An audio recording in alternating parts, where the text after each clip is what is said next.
gdje se nalazi Jalala Sofia Ahmed, sudanska aktivistica I novinarka. Jalala, hello and welcome to the Al Jazeera Balkans channel. Now, Omar al-Bashir has been overthrown after a nearly 30-year rule, but Sudanese demonstrators have vowed to continue their sit-in in front of the army headquarters.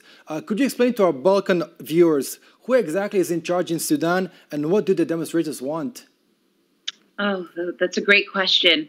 As you said, Omar al-Bashir was thrown over just a few weeks ago, but unfortunately, elements of his regime, his 30-year regime, are still in power.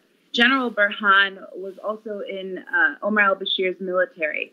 And unfortunately, General Burhan, instead of handing power directly over to a civilian-led government, has taken over as the de facto president now of Sudan. Also, and more alarmingly, we also have Mohammed Hameti, as he's known throughout Sudan and really throughout the world. He's also the second person in charge. And Hameti, unfortunately, has an egregious human rights record. He was also in charge of the Janjaweed. They've rebranded themselves now as the Rapid Support Forces. And this is the #1 and #2 individuals who are in control across the country. Now, what the protesters want is for a civilian-led government to rule the country, at least during this transitional period when we can lead up to elections.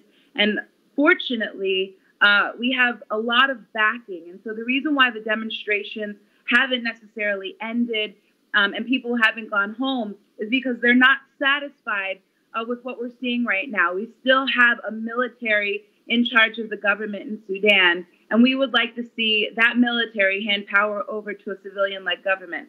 Let me give you a little bit of history.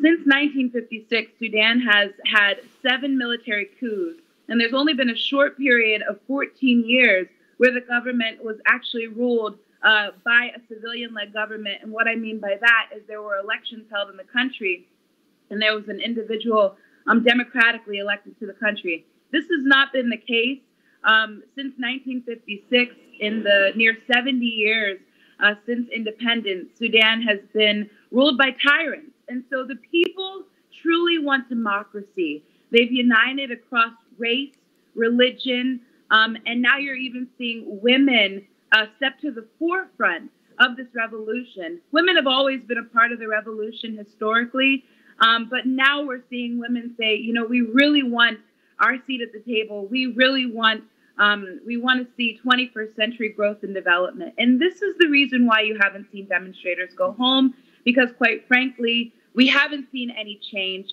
We've just seen Bashir fall, but we've seen his regime survive. And unfortunately, we want to see a return to international norms.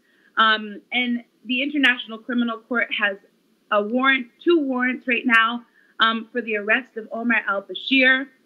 He's charged with 5 crimes against humanity, and the people want to see justice. We want to see him turned over to the International Criminal Court so that the people of Darfur, and really so that the people of South Sudan can get some kind of justice for the injustices that have been going on there for the past 30 years, sir. Right.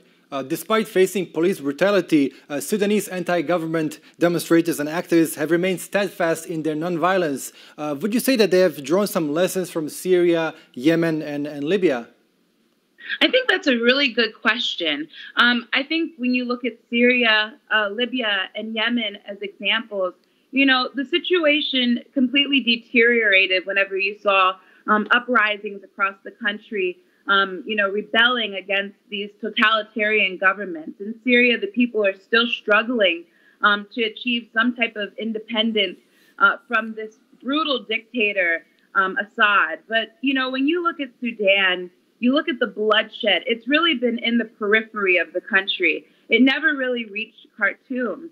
And I would say that it's because of economic grievances have really been in the periphery. They haven't been across the core in Khartoum. We've seen countries across the Arabian Peninsula be very vested into the land that you see across a lot of Khartoum, a lot of the greater Sudan. And I would say that these places in the periphery have really felt the violence of the regime.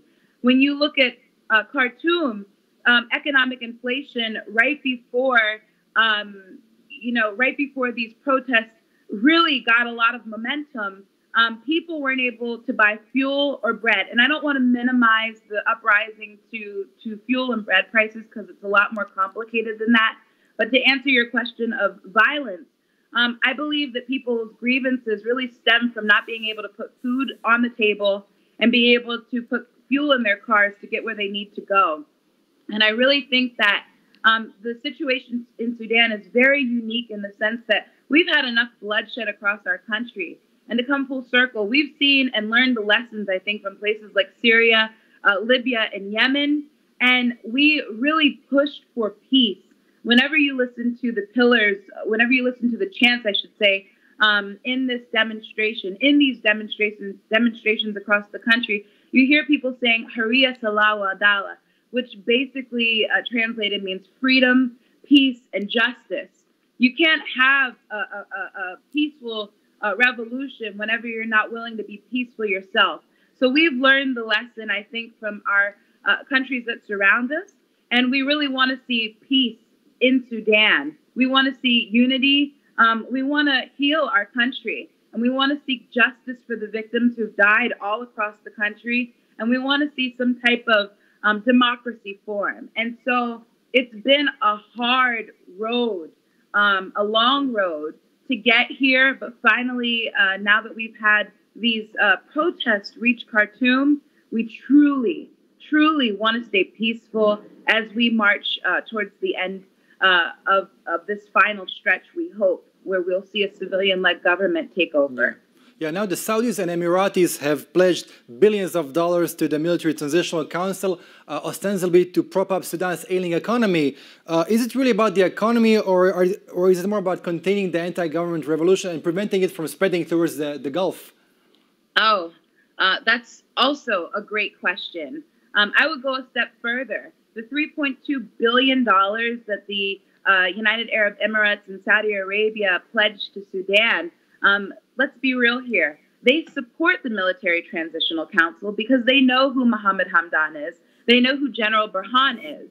General Burhan and Hemeti, Mohammed Hamdan, have essentially said that they are not going to remove the 10,000 Sudanese troops who are currently fighting the war in Yemen.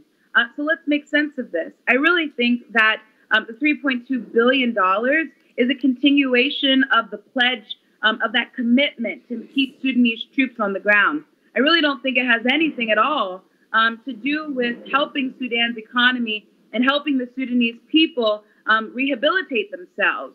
Not at all. Because quite frankly, this Military Transitional Council is not capable of delivering change.